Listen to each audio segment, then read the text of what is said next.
Ci tylko anegdotę, że Charlton Heston i też w zasadzie jego rodzina, syn, miałem okazję kiedyś w Londynie poznać i chwilę porozmawiać, autentycznie się interesowali skarbami, poszukiwaniem skarbów, tak. Pamiętam, że temat wynikł, wtedy produkowali, zdaje się, Wyspę Skarbów, właśnie film, na podstawie Stevensona oczywiście powieści. I tak się zgadaliśmy, że właśnie skarby poszukiwanie i oni tam wspominali, no wiesz, bogaci Amerykanie i ich tam gdzieś tam zabawki, pewnie jakiś tam rejs jachtem, prawda? Tak. Coś takiego.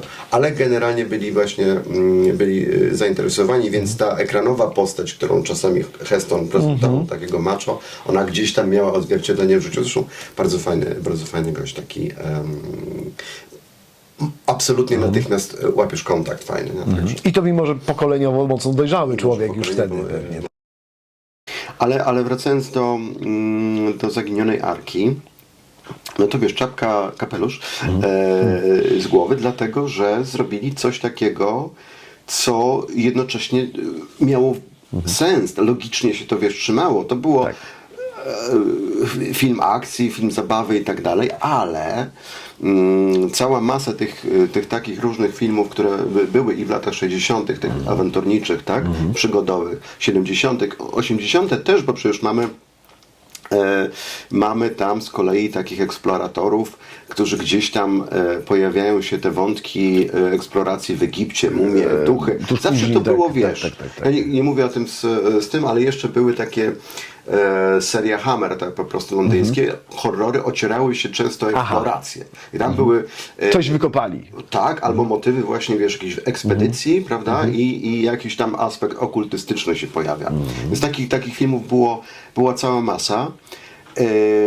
No ale to było podane w taki sposób, że okej, no wiesz, musiałeś mocno tam oko zmrużyć, prawda, żeby zaakceptować te dziury po prostu logiczne w scenariuszu i tak dalej. Natomiast tutaj była fajna zabawa, ale to się fajnie oglądało i to jakby miało te dziury oczywiście, bo to tam się, wiesz, aż tak nikt nie przejmował, ale było bazowane jednak na autentycznych historiach, które mogłeś sobie dalej tam poczytać, bo sama Arka jest autentycznym artefaktem. Jest.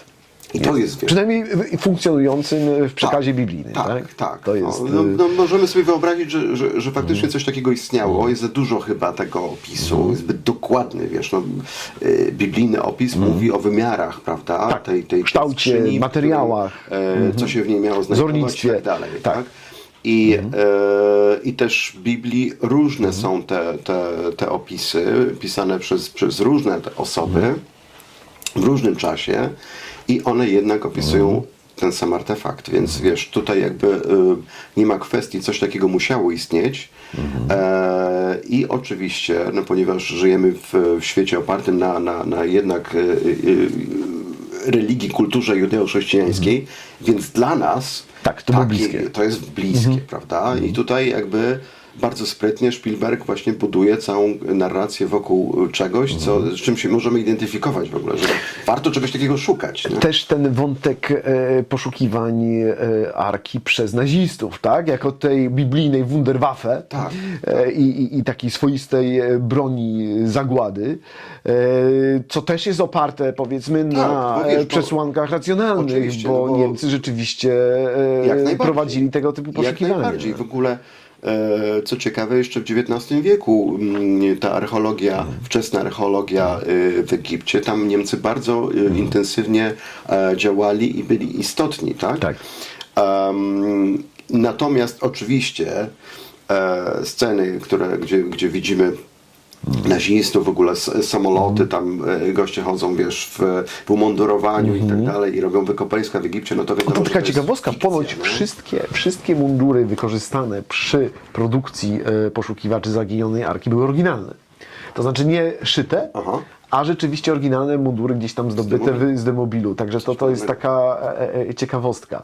No tam z pojazdami możemy mieć trochę jakby tutaj, jeżeli chodzi o już ortodoksyjne podejście, pewnie pewnie byśmy mi się mogli Tak, ale wiesz co, doczepić, ale to mi chodzi o to, że wiesz, tam jest pokazana jakby militarna ekspedycja po prostu w Egipcie, tak jakby w ogóle Egipcjan w ogóle tam wiesz nie było. Nie było. Tak, jak to Niemcy nie już mają opanowany ten Egipt, a tutaj jeżeli dobrze pamiętam, to był chyba rok 1936, tak? Druga połowa Gdzieś lat tam 30. się na pewno. działo, więc tu w ogóle nie było takiej Wiesz, gdyby przesunąć to możliwości. trochę do 41-2 roku, Teoretycznie, to już tak. jakby miało jak Teoretycznie najbardziej... miałoby to sens. Jak najbardziej. No ale wiesz, to wiadomo, to nie o to chodzi. Tak? Tu chodziło o pokazanie atmosfery i pokazanie jakiegoś takiego potencjału, co właśnie mogłoby być. I bardzo fajnie zresztą, bo ci naziści robią robotę tak, w tym filmie. Oni są takim... wrócimy pewnie, będziemy rozmawiać jeszcze o kryształowej czaszce, ale tamci jednak komuniści, bolszewicy, Rosjanie mnie nie przekonywali, nie tak jak naziści. Tak, to było tak. fajne. Oni zdecydowanie robili nam, ale to być może chociaż to film zafascynował cały świat. To nie to, że my mieliśmy jakby sama historia, nie wiem, jesteśmy z lat 70., 80., więc ci Niemcy w czterech pancernych czy w Klosie, oni są jakby nieodłączną częścią naszego dzieciństwa Oni czy są młodych zawsze, lat. wiesz, pokazywani jednak kartonowo, szablonowo, jednak jednostronnie. Ale też to też jest fajne i w poszukiwaczach zaginionej arki. I jeszcze jest to ten aspekt, bo mamy tego słynnego gestapowca, tak? Chyba Tota, tak. I on jest w tym płaszczu i ma ten wieszak swój. Tak. A nie wiem, czy wiesz, ale była ta kwestia, że oryginalnie miał go zagrać Roman Polański. A no właśnie, i to jest, ja słyszałem o tym i to jest niezwykłe ciekawostka. Tak. Podobno był zajęty czymś innym, chociaż my trochę się panu Romanowi przyglądaliśmy przy naszym projekcie Nóż w wodzie, więc wiemy, jak niesamowite poczucie humoru ma. Tak. Więc myślę, że dla niego to nie To też nie był problem. przypadek, ta propozycja. Tak, po tak, prostu, z całą nie? pewnością. Szkoda. Spielberg przecież proponował pianistę tak samo, listę Schindlera, prawda, oryginalnie Romanowi Polańskiemu. Ale pięknie są zagrane, obojętnie kto tam później już gra, to te postacie są świetnie zagrane. My się i ich boimy, i trochę się z nich śmiejemy. Tak.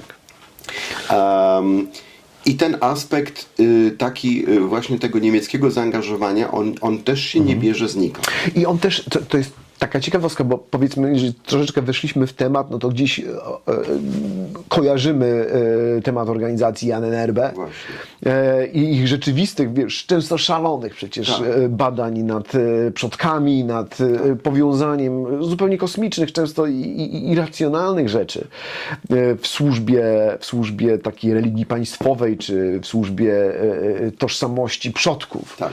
I to absolutnie dziś niezrozumiałe rzeczy. Tutaj jest chyba tylko paradoks taki, że Ahnenerbe jednak zawsze jakby celem nadrzędnym było udowodnienie wyższości i germańskości tego jakby w ogóle Ich świata, wyższości nad innymi. Tak. Więc paradoksalnie jednak do poszukiwań Arki Przymierza nie mogłoby dojść. Bo na pewno nie mogłoby tego zrobić Ahnenerbe, bo to jest jakby, wiesz, to było coś, co ewentualnie gdyby chcieli znaleźć, to po to tylko, żeby to zniszczyć, prawda? Żeby taki aspekt jednak tej kultury właśnie judeo-chrześcijańskiej unicestwić. Ale Świętego Grala szukali. Świętego Grala szukali i nie szukali. Bo to też jest taka jednak złożona historia. Dla nich Święty Graal był czymś innym, tak? Niż znowu dla tej takiej części, wiesz, historiografia zachodnioeuropejska, taka typowo, już nie mówię, zachodnioeuropejska oczywiście Niemcy też, ale tutaj bardziej Francuzi się Graalem i oczywiście Brytyjczycy zajmowali. Dla nich ten Graal jest zupełnie czymś innym, tak? Ten Graal jakby w tym takim rozumieniu niemieckim i pangermańskim, taki XIX wiek, gdzie on jest rzeczywiście się w ogóle staje bardzo ważny, chociażby, wiesz, Wagnera, wszystkie klimaty, to on jednak jest czymś innym. I tu znowu jest właśnie ta kwestia aryjskości i tak dalej, więc ja bym tego Grala, oni go nie łączyli za bardzo. Żeby stworzyć super żołnierza, nieśmiertelności i tak dalej. To tak, to rzeczywiście. I ja sobie myślę, że w przypadku Arki Przymierza raczej nie byłoby nigdy możliwych celowych poszukiwań. Tak jak mówisz, oni się bardzo często angażowali w zupełnie absurdalne, tutaj już jakieś fantastyczne sprawy. Także tutaj blisko był Spielberg i Lucas, ale akurat z tym artefaktem to uważam, że nie. Że Hitler by po prostu nie poszedł na to, żeby tracić, wiesz, środki w poszukiwaniu żydowskiego artefaktu. To Zwłaszcza po prostu to wtedy, nie tak? mieści. Jeszcze w latach 30., tak? Bo być może gdzieś tam w tym szaleńczym okresie już końca wojny, to Hitler może się generalnie, łapali wszystkiego. Wiesz przecież bardzo dobrze, Hitler generalnie patrzył na działania Himmlera trochę, wiesz, z takim pobłażliwością, ale no tak przyglądał się temu i sądzi, no dobra, no rób sobie tam. wariactwo, tak. Ale generalnie to był człowiek, który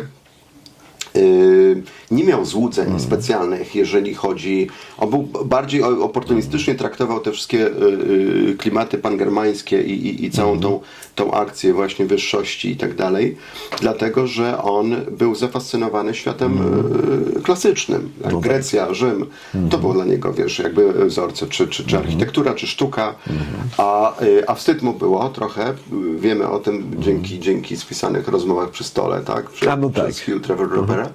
I on tam się czasami no, podśmiewa, tak? Z tych Himmlera poszukiwań gdzieś w środkowej Europie, gdzie wtedy mówi w lepiankach Germanie żyli, wtedy kiedy, wiesz, Grecy i Rzymianie mieli miasta. Chociaż cała archeologia, powiedzmy lat 30., nawet tutaj na tych dzisiejszych naszych ziemiach odzyskanych, no to dzięki temu mamy jakąś pierwszą archeologię w ogóle tych ziem. Natomiast wnioski, które spisywali, były dość sztuczne i to bezwzględnie wymagało jakiejś korekty.